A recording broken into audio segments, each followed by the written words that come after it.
Hello friends, कैसे हो सब लोग। आई होप सब लोग अच्छे होंगे, बेहतर होंगे और स्वस्थ होंगे। स्वागत है आपका Face Cloud Learn to Lead में। आज हम डिस्कस करेंगे बहुत ही इंपॉर्टेंट करंट अफेयर 22 फरवरी 2022 के, जिसमें आप दो बेस्ट इमेजेस देख रहे हो, लेकिन बहुत ही इंपॉर्टेंट करंट अफेयर डिस्कस कर रहे हैं, इसलिए वीडियो को लास्ट तक जो है वो जरूर देखना है। तो स्टार्ट करते हैं 22 फरवरी 2022 के बहुत इंपॉर्टेंट करंट अफेयर। लेकिन जितने भी बच्चे वीडियो को देख रहे हैं, लाइक कर दो, शेयर करो मैक्सिमम टू मैक्सिमम, और चैनल को अभी के अभी सब्सक्राइब कर लो। और साथ ही साथ टेलीग्राम ग्रुप को आप डिस्क्रिप्शन बॉक्स में लिंक दिया हुआ, वहां से ज्वाइन कर लो, ताकि हर इंपॉर्टेंट नोटिफिकेशन जो है वो आपको मिल सके। तो मोस्ट इंपॉर्टेंट क्वेश्चन में एक ही क्वेश्चन डिस्कस करेंगे। हु हैज बीन अवार्डेड, मतलब कौन सी कंपनी को अवार्ड दिया गया मोस्ट डिपेंडेबल पब्लिक सेक्टर, मतलब गवर्नमेंट की कंपनी है, और ये अवार्ड जो है वो दिया गया है किसकी तरफ से, एसोचैम की तरफ से। याद रखना है, बहुत इंपॉर्टेंट ऑर्गेनाइजेशन है, associated chamber of commerce and industry of India. उनकी तरफ से एक पब्लिक सेक्टर यूनिट को most dependable public sector in India 2022 का खिताब जो है वो मिला है। और ये खिताब मिला है कोल इंडिया लिमिटेड को। तो आंसर क्या होगा, सी होगा। और इस खिताब को रिसीव किया है जो union minister of coal, mines और पार्लियामेंट्री अफेयर्स है, जिनका नाम क्या है, प्रहलाद जोशी। याद रखेंगे दोस्तों, union minister of coal mines कौन है, प्रहलाद जोशी। और इनके साथ में मिनिस्टर ऑफ स्टेट भी थे कोल और माइंस के, और वो कौन है, राव साहेब पाटिल। सारे के सारे चीजें आपने याद रखनी है। तो आप देख सकते हो ये अवार्ड एसोचैम की तरफ से दिया गया। एसोचैम बहुत इंपॉर्टेंट ऑर्गेनाइजेशन है, इसकी स्थापना 1920 में की गई थी, और इसका हेडक्वार्टर जो है वो न्यू दिल्ली में है। वर्ल्ड वार वन जब खत्म हुई उसके बाद एसोचैम की स्थापना की गई थी।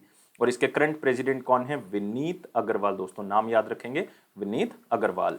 और जो कोल इंडिया लिमिटेड है वो गवर्नमेंट ओन्ड एंटरप्राइज है, एक महारत्ना कंपनी है, जो कि इंडिया लेवल पे तो अपना काम कर ही रही है माइंस के अंदर, लेकिन साथ ही साथ ग्लोबल लेवल पे भी अपनी जो पहचान है वो बना रही है, क्योंकि इन्होंने एक फॉरेन सब्सिडरी भी खोली है अफ्रीका के अंदर, जिसका नाम है कोल इंडिया अफ्रीकाना लिमिटेड। और इसका हेडक्वार्टर कहाँ पे है, मोजाम्बिक के अंदर है। बहुत इंपॉर्टेंट चीजें हैं जितनी भी मैंने आपको बताई हैं।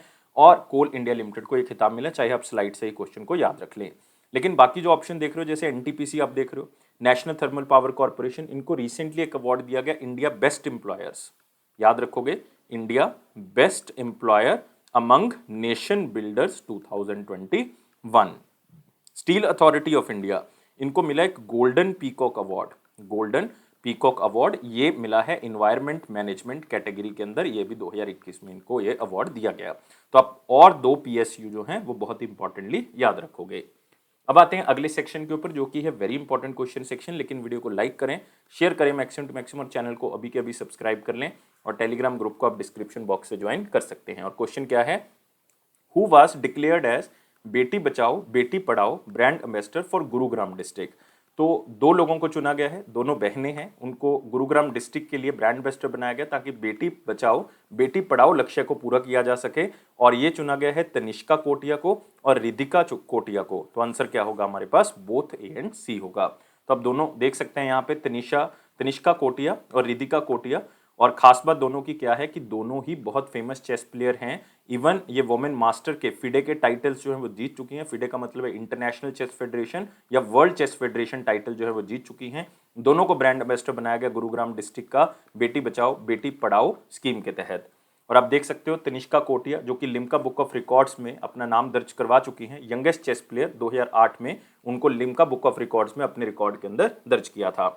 और दोस्तों 2019 में 2019 में तनिष्का कोटिया को सेकंड रैंक मिला था कंट्री के अंदर अंडर 16 कैटेगरी के अंदर। और ये कारनामा उन्होंने 2019 मतलब 2019 में करके दिखा दिया था कि सेकंड रैंक था उनका अंडर 16 के अंदर। और रिद्धिका कोटिया ने जो है वो अलग अलग टूर्नामेंट्स के अंदर इंडिया को रिप्रेजेंट किया है, अलग अलग इंटरनेशनल इवेंट्स के अंदर रिप्रेजेंट किया है, साथ में वर्ल्ड जूनियर चेस चैंपियनशिप के अंदर भी इंडिया को रिप्रेजेंट किया है।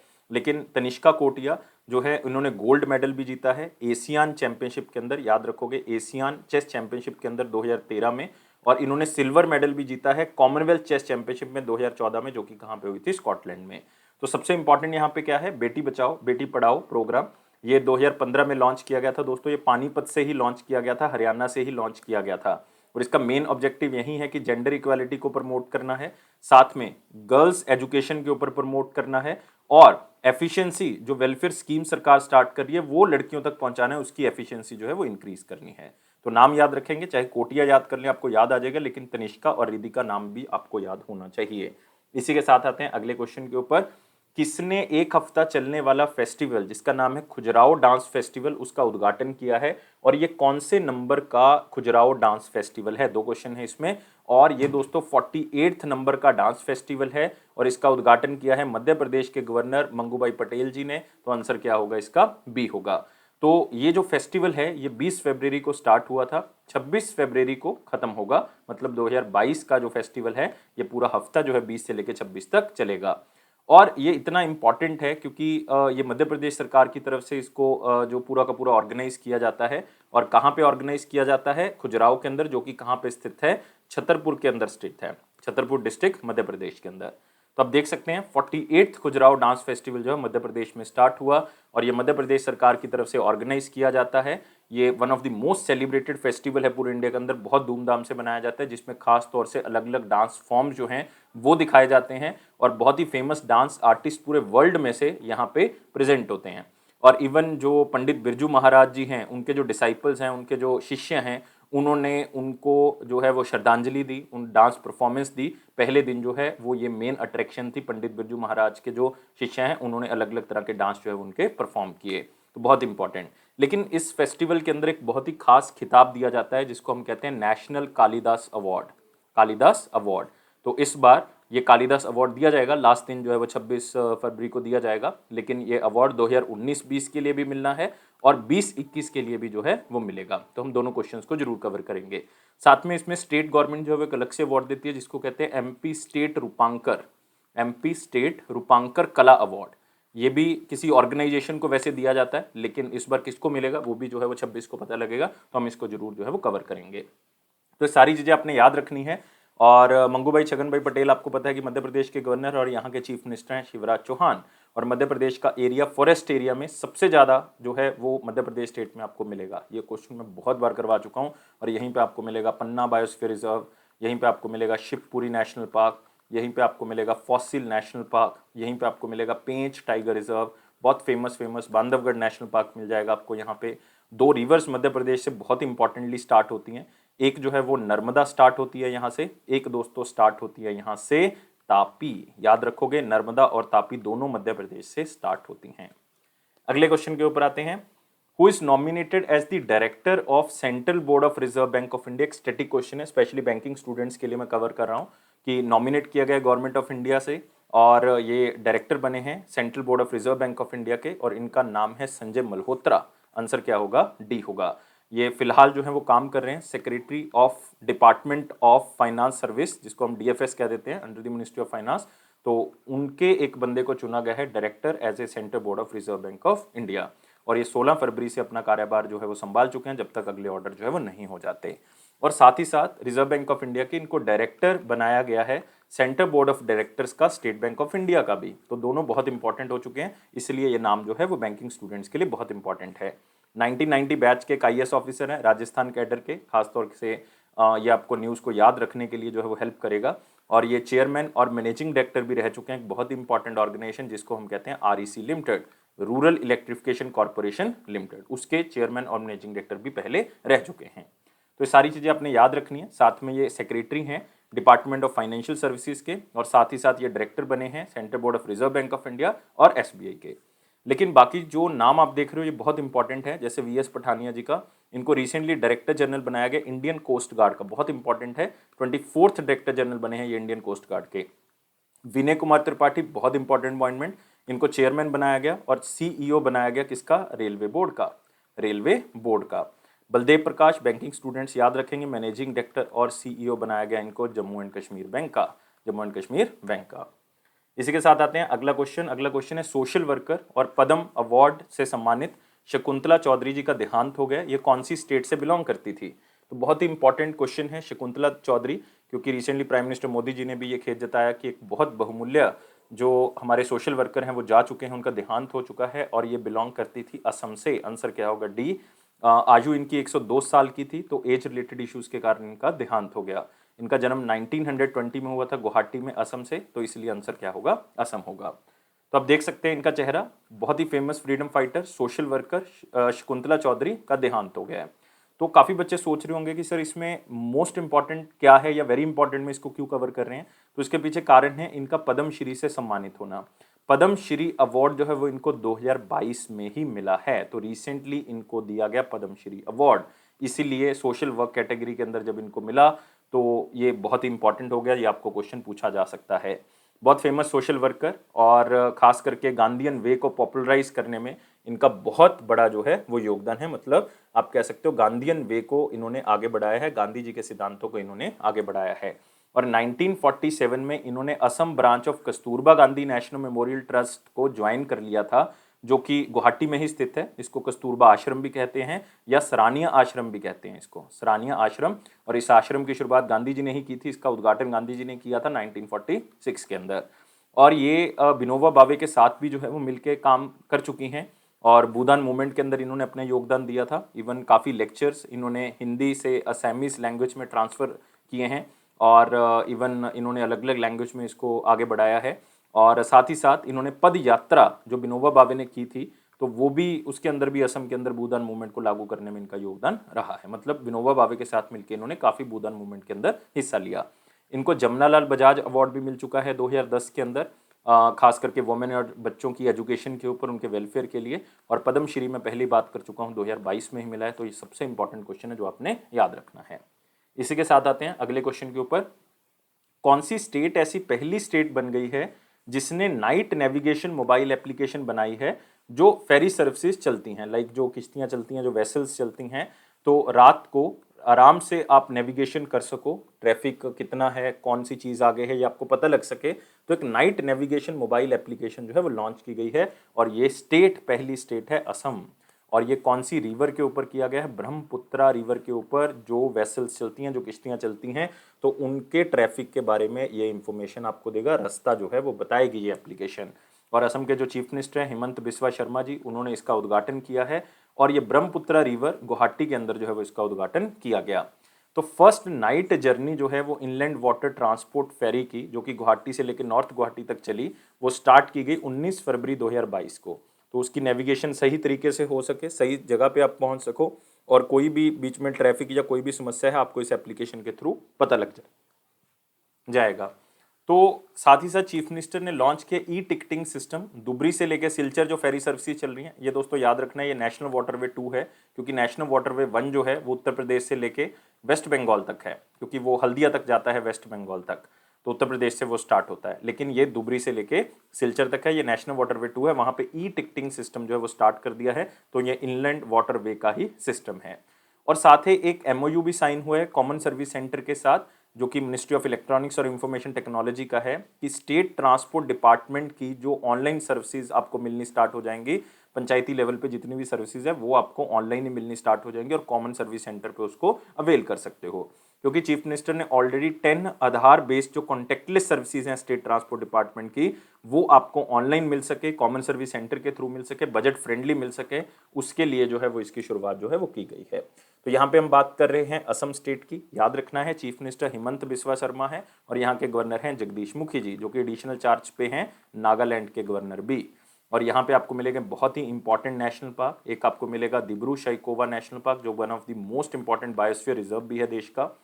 और यहीं पे आपको मिलेगा दोस्तों एक बहुत famous Kaziranga national park, I think सब बच्चों को पता होगा, मानस नेशनल पार्क।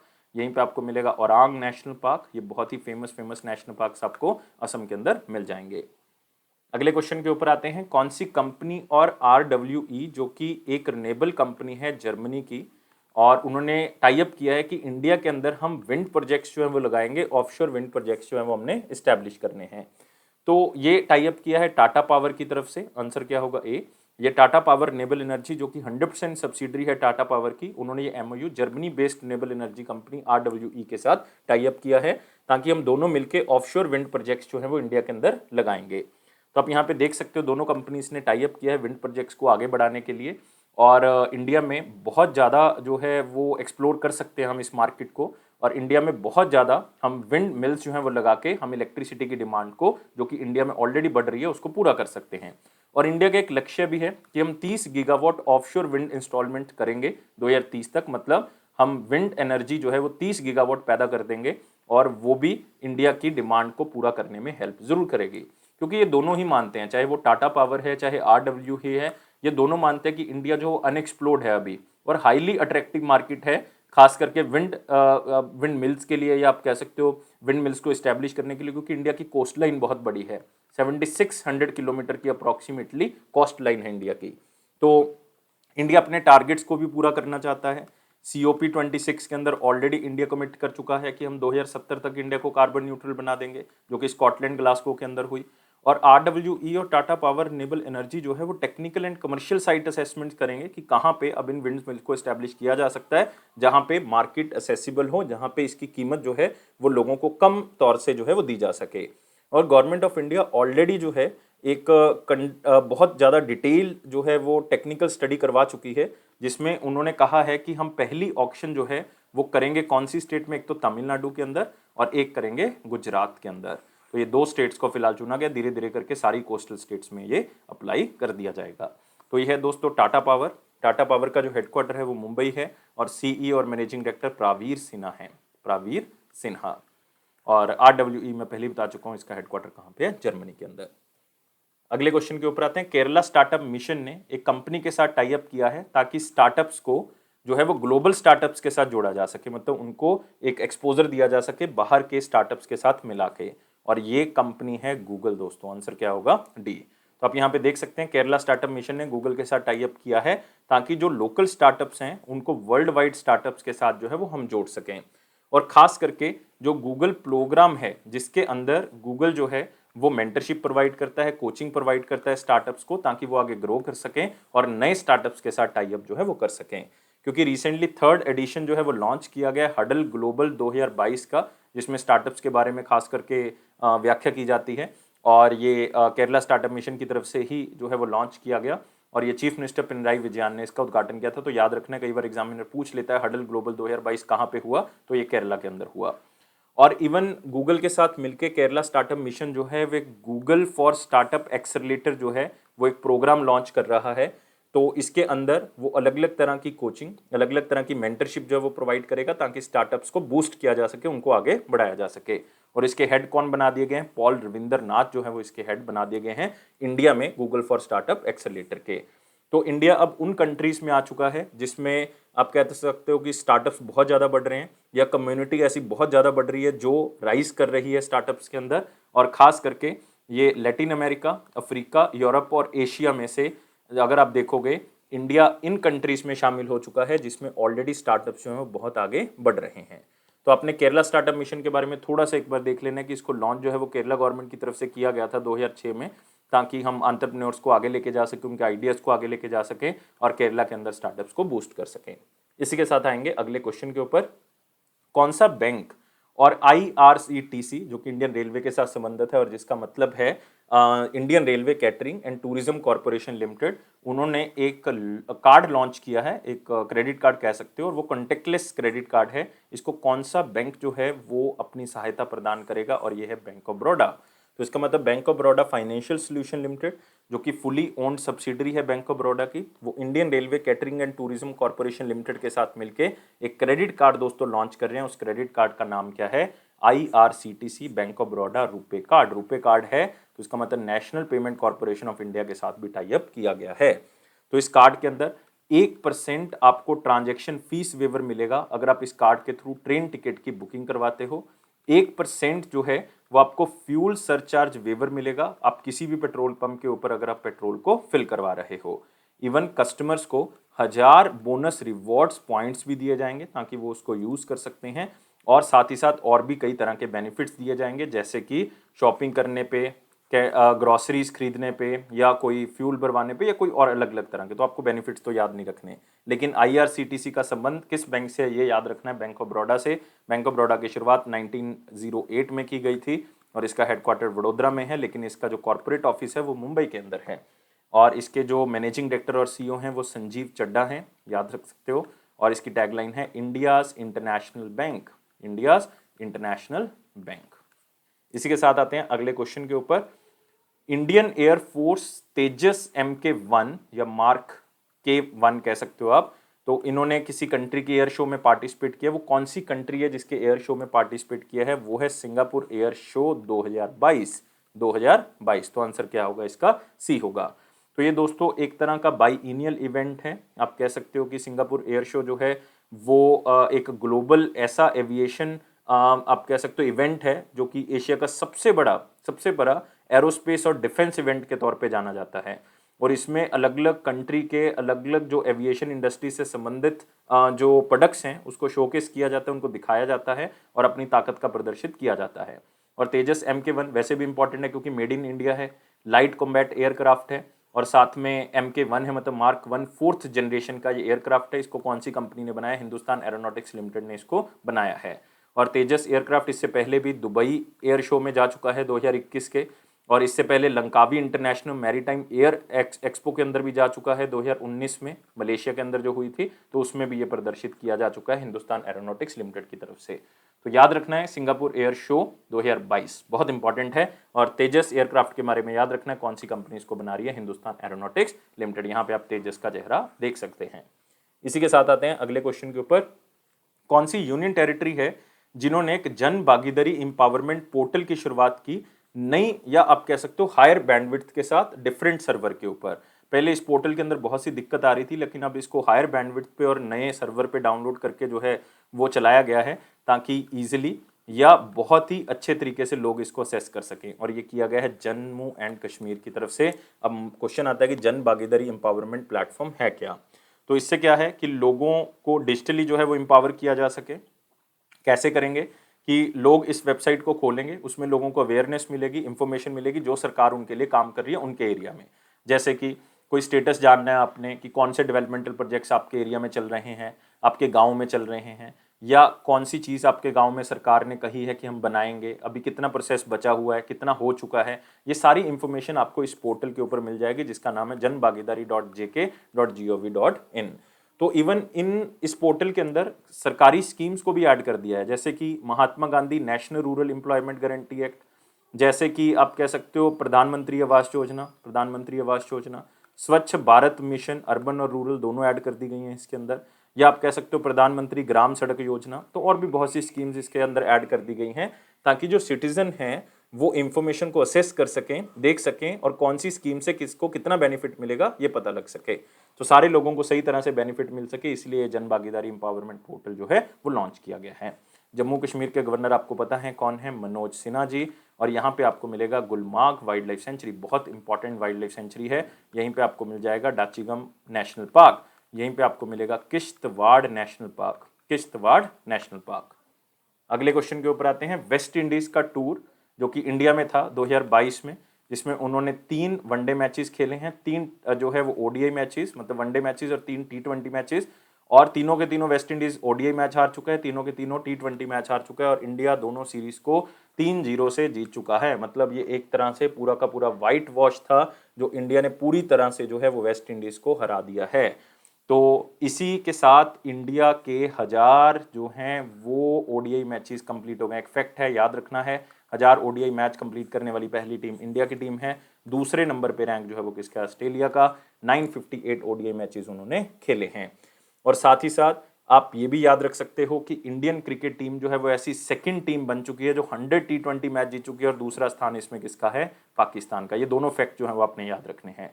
और इंडिया आईसीसी की नंबर 1 रैंकिंग पे आ चुका है T20 के अंदर, जैसे ही उन्होंने वेस्ट इंडीज वाली सीरीज जो है वो जीत ली है। और ऐसा हुआ है रोहित शर्मा की कैप्टेंसी के अंदर 6 साल के बाद। इससे पहले MS धोनी जब थे कैप्टन 2016 में T20 के, तब वो पहले रैंक पे आए थे। तो ये भी आप थोड़ा सा एक फैक्ट जो है वो अपने दिमाग में बिठा सकते हैं। और रोहित शर्मा जो है वो कोहली के रिकॉर्ड को सरपास कर चुके हैं और सेकंड स्पॉट पे आ चुके हैं, जो कि मोस्ट विन्स हैं किसी कैप्टन की T20 के अंदर, अपने घर के अंदर, मतलब अपनी कंट्री के अंदर। क्योंकि 15 मैच जो हैं वो रोहित शर्मा ने अपनी कैप्टेंसी के अंदर जो है वो खिलवाए हैं, जिसमें 14 मैच जो हैं वो जीते हैं उन्होंने। इससे ऊपर जो हैं वो एयन मॉर्गन हैं, उन्होंने 15 मैच खेले, 15 के 15 जीते। केन विलियमसन हैं, वो भी न्यूजीलैंड के अंदर 15 मैच खेले और 15 के 15 जीते। तो ये अपने आप में एक बहुत ही अलग से रिकॉर्ड रोहित शर्मा ने बनाया है। तो ये सारे फैक्ट आप थोड़े से याद रख सकते हैं। इसी के साथ आते हैं इंपॉर्टेंट क्वेश्चंस के ऊपर, लेकिन वीडियो को लाइक करना है, शेयर करना है मैक्सिमम टू मैक्सिमम, और चैनल को अभी के अभी सब्सक्राइब कर दें, और टेलीग्राम ग्रुप को आप डिस्क्रिप्शन बॉक्स से ज्वाइन कर सकते हैं। क्वेश्चन है, commerce department being revamped to achieve $2 trillion export target by which year? एक सिंपल क्वेश्चन है कि जो हमारा कॉमर्स और इंडस्ट्री डिपार्टमेंट है उन्होंने एक टारगेट फिक्स किया है कि हमने $2 ट्रिलियन का एक्सपोर्ट जो है वो करना है, कौन से ईयर तक? 2027 तक करना है। ये पीयूष गोयल जी जो कि यूनियन मिनिस्टर हैं हमारे कॉमर्स एंड इंडस्ट्री के, उन्होंने ये डाटा जो है वो प्रोवाइड किया है। और इससे आप कह सकते हो नई कैपेबिलिटीज़, चाहे आप कह सकते हो डिजिटलाइजेशन का यूज़ करके, सेंट्रलाइजेशन करके, हम नए ट्रेड एग्रीमेंट्स करके हम ये एक्सपोर्ट को आगे बढ़ा सकते हैं। हम ईज ऑफ कंप्लायंस कर लें, ऑनलाइन सिस्टम बना दें जिसके थ्रू हम इस टारगेट को अचीव करें। तो ये डिपार्टमेंट ऑफ कॉमर्स की तरफ से कहा गया है कि इसको टारगेट को 2027 तक हम कंप्लीट कर देंगे। Next, world day of social justice जो है वो 20 फरवरी को मनाया गया, और इसमें इनजस्टिस जो होता है, अगर अन्याय हो रहा है किसी के खिलाफ, तो आप कह सकते हो कि हम उसके खिलाफ बोलेंगे कि अगर आपके साथ कोई अन्याय हो रहा है तो हमारा फंडामेंटल राइट है कि हमने उसको किसी भी तरह से हमने जस्टिस प्रोवाइड करना है, हमने उसको रोकना है। और साथ ही साथ ये वर्ल्ड वाइड सोशल जस्टिस को जो है वो आगे बढ़ाता है कि सोशल लेवल पे, समाज के लेवल पे किसी के साथ भी जो है इनजस्टिस ना हो। और इसमें पॉवर्टी को ख़त्म करना, लाइक किसी को किसी जगह से एक्सक्लूड किया जा रहा है, उसको उसके अंदर शामिल नहीं किया जा रहा। जेंडर इनइक्वालिटी के खिलाफ बोला जाता है इसके अंदर, अनएम्प्लॉयमेंट जो बढ़ रही है उसके खिलाफ बोलना, ह्यूमन राइट्स को आगे लेके जाना। तो ये सारी चीज़ों के लिए जागरूक किया जाता है लोगों को। और इसका मेन जो थीम है, achieving social justice through formal employment, तो ये थीम जो है वो इस बार का रखा गया है। इसी के साथ आते हैं वन लाइनर इंपॉर्टेंट पॉइंट, जिसमें पहला पॉइंट है कि जो मध्य प्रदेश के गवर्नर है मंगू भाई पटेल जी, उन्होंने 48th खजुराहो डांस फेस्टिवल जो है वो उसका उद्घाटन किया, हम ऑलरेडी कर चुके हैं। जेम्स और ज्वेलरी सेक्टर जो है वो एक्सपोर्ट करेगा $40 बिलियन, $40 बिलियन का। और ये भी जो है वो पीयूष गोयल जी ने कहा है, और ये 2022 तक ऐसा अचीव कर लेगा, ये पीयूष गोयल जी की तरफ से कहा गया, क्योंकि एक इंटरनेशनल सेरेमनी हुई है जिसका नाम है इंटरनेशनल ज्वेलरी शो सिग्नेचर। ये 2022 का, ये कहाँ पे हुआ है दोस्तों? महाराष्ट्र के अंदर। तो उसमें पीयूष गोयल जी ने ये जानकारी दी है। Next, securities and exchange board of India ने अपनी एक एडवाइजरी कमेटी जो अल्टरनेटिव इन्वेस्टमेंट फंड के ऊपर बनाई गई है उसको दोबारा से रिकॉन्स्टिट्यूट किया है। इसके अंदर 20 मेंबर हैं, लेकिन मोस्ट इंपॉर्टेंट है इसके अंदर कि इसके चेयरमैन कौन है। इन्फोसिस के को फाउंडर एनआर नारायण मूर्ति, याद रखोगे, एनआर नारायण मूर्ति इसके चेयरमैन हैं। और ये अल्टरनेटिव इन्वेस्टमेंट फंड के क्या इंपैक्ट हैं, किस तरह से उनको डेवलप कर सकते हो और किस तरह से स्टार्टअप्स को आगे बढ़ाया जा सकता है, उसके बारे में बताएगा। इंटरनेशनल ट्रेड ग्रोथ जो है वो स्लो होगी 2022 के अंदर, ये United nation conference on trade and development की जो रिपोर्ट है ग्लोबल ट्रेड अपडेट, उसके अंदर बताया गया है। क्योंकि पहले इस रिपोर्ट के अंदर हमने लास्ट वीडियो के अंदर जिक्र किया था कि एक बहुत ही रिकॉर्ड लेवल पे जो है वो एक्सपोर्ट इंपोर्ट हुआ है, ग्लोबल ट्रेड हुआ है, और ये हुआ है $28.5 ट्रिलियन का। और ये अगर आप कंपेयर करोगे 2020 से तो ये 25% राइज करता है। और अगर आप प्री कोविड-19 टाइम पीरियड से 2019 से कंपेयर करोगे तो 13% राइज करता है। तो बहुत ही अच्छी बात है। लेकिन अभी इस रिपोर्ट के अंदर ये कहा गया है कि 2022 का जो फर्स्ट क्वार्टर होगा, जनवरी से लेकर मार्च तक, उसमें ट्रेड जो है वो थोड़ा सा स्लो रहेगा। ये United nation conference on trade and development की तरफ से कहा गया। इसकी शुरुआत 1964 में की गई थी। इसका हेडक्वार्टर जो है वो कहाँ पे है? जिनेवा के अंदर। और साथ में याद रखना है बहुत ही इंपॉर्टेंट पॉइंट कि इसकी सेक्रेटरी जनरल कौन है। इसकी सेक्रेटरी जनरल है रेबेका, याद रखोगे, रेबेका ग्रीन्सपैन। रेबेका ग्रीन्सपैन जो है वो कोस्टा रिका से बिलोंग करती है और ऐसी पहली महिला हैं और सेंट्रल अमेरिकन हैं जो United nation conference on trade and development की सेक्रेटरी जनरल बनी हैं। सोशल वर्कर और पद्म श्री से सम्मानित 2022 में इनको सम्मानित किया गया था शकुंतला चौधरी का, उनका देहांत हो गया है। इंटरनेशनल मदर लैंग्वेज डे जो है वो 21 फरवरी को मनाया गया, ताकि जो अलग अलग कंट्री या अलग अलग कंट्री के अंदर भी अलग अलग जो लैंग्वेजेस हैं, आपकी मदर टंग है, उसको सेलिब्रेट किया जा सके और लोगों में अवेयरनेस क्रिएट की जा सके कल्चरल डाइवर्सिटी से लेके, या लैंग्वेज के बेसिस पे जो डाइवर्सिटी है उसको खास करके इंडिया में सेलिब्रेट किया जा सके। और इसका थीम क्या है? Using technology for multilingual learning, challenges and opportunities. तो अब क्या है कि हम ग्लोबल हो चुके हैं, तो हमें बहुत सी लैंग्वेजेस के बारे में अगर पता है तो हम अलग अलग जगह पे जाके काम कर सकते हैं। तो ये थीम उसी के बारे में है कि अब ऐसी टेक्नोलॉजी के ऊपर हमें काम करना चाहिए जो मल्टीलिंगुअल एजुकेशन के बेस पे हो, या हमारे अंदर एक ऐसी क्वालिटी को डेवलप करना हो जिसमें हम कई तरह की लैंग्वेजेस को सीख सकें, कई तरह की चीज़ें जो हैं वो सीख सकें जो अलग अलग लैंग्वेज के जुड़ी हुई हैं। तो यही है इंटरनेशनल मदर लैंग्वेज डे जो 22 फरवरी को मनाया गया। अब आते हैं 20 और 21 फरवरी का क्वेश्चन बहुत ही सिंपल था कि बैंकिंग ओम्बड्समैन स्कीम जो है वो कौन से ईयर में स्टार्ट की गई थी। तो बैंकिंग जो भी आपको सर्विसेज प्रोवाइड करता है, तो उस सर्विसेज से रिलेटेड अगर आपको कोई दिक्कत है तो आप बैंकिंग ओम्बड्समैन के अंदर जा सकते हो, वहाँ पे शिकायत दर्ज कर सकते हो और आपकी शिकायत को दूर किया जाएगा। और ये स्कीम जो है वो दोस्तों सेक्शन 35A के तहत जो इंडियन बैंकिंग रेगुलेशन एक्ट है 1949 का, उसके अंदर दर्ज किया गया। कौन से ईयर में? 1995 में। तो याद रखना है, ए इसका आंसर होगा। क्वेश्चन ऑफ द डे के ऊपर आते हैं, बहुत ही सिंपल क्वेश्चन है what percentage of branches of a particular bank has to be open in the rural areas as mandated by RBI. तो कोई भी अगर बैंक है तो उसकी कम से कम इतनी ब्रांचेस जो हैं वो रूरल एरिया में होनी चाहिए। आरबीआई ने कितनी परसेंटेज कहा हुआ है कि मिनिमम टू मिनिमम इतनी ब्रांचेस तो रूरल एरिया में होनी चाहिए। या आपने मुझे कमेंट बॉक्स में बताना है, मैं आपके आंसर का वेट करूंगा। लेकिन वीडियो को लाइक करें, शेयर करें यार मैक्सिमम टू मैक्सिमम, और चैनल को अभी के अभी सब्सक्राइब कर लें, लेकिन टेलीग्राम ग्रुप को ज्वाइन कर लो और बेल बटन को प्रेस कर दो ताकि हर नोटिफिकेशन आप तक पहुंच सके। और ये अफेयर्स क्लाउड का प्रॉमिस है कि आपके कॉन्फिडेंस को जरूर बूस्ट करेगा। इसी तरह से हमें सपोर्ट करते रहें, और इस वीडियो को देखने के लिए बहुत बहुत शुक्रिया। लेकिन लाइफ को बहुत ज़्यादा सीरियस नहीं लोगे, हमेशा खुश रहोगे स्माइली की तरह। Thank you guys, take care and bye bye.